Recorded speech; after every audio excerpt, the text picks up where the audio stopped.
James Basie was born in Red Bank, New Jersey in 1904 on August 21st. His parents were Harvey and Lillian Childs Basie. They were both musicians. Basie's father played the mellophone and his mother played the piano. Basie started out playing drums in his high school band and took some piano lessons from his mother. In Harlem, New York City, he learned the basics of piano, mainly from James P. Johnson and Fats Waller.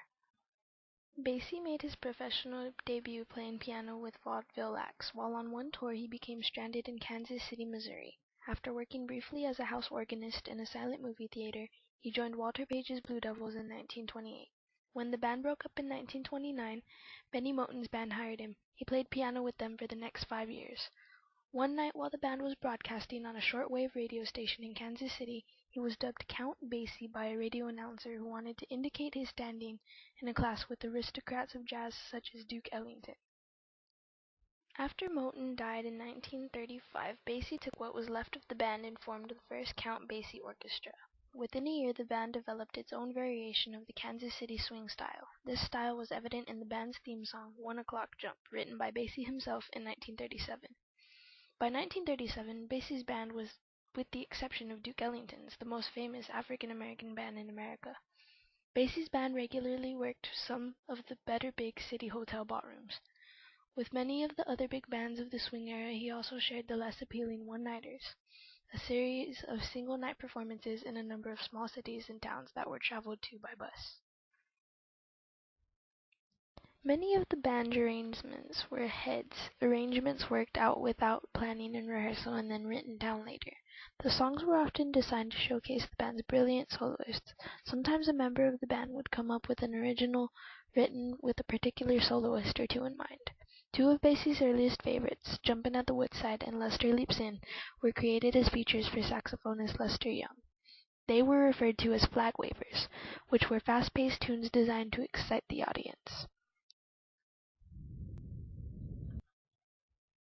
The loss of key musicians, the wartime ban on recordings, the 1943 musicians' strike, the strain of one-nighters, and the bebop revolution of the mid-1940s all played a role in the death of the big band era. Basie decided to form a medium-sized band in 1950, juggling combinations of all-star musicians.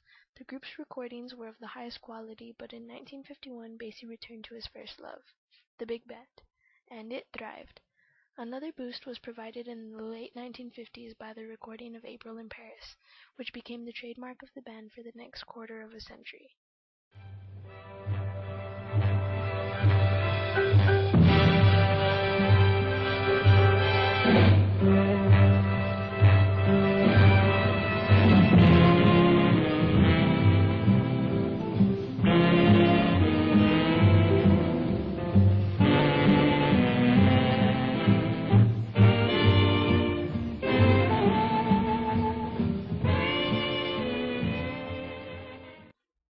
Basie and his band recorded with many other artists such as Duke Ellington, Frank Sinatra, Ella Fitzgerald, and Sarah Vaughan. Perhaps the most startling of the band's achievements was its 50-year survival, especially after the mid-1960s when jazz lost much of its audience to other forms of music.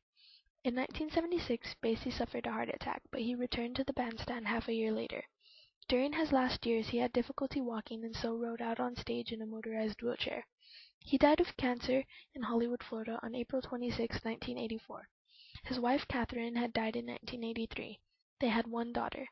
The band survived Basie's death with trumpeter Thad Jones directing until his own death in 1986.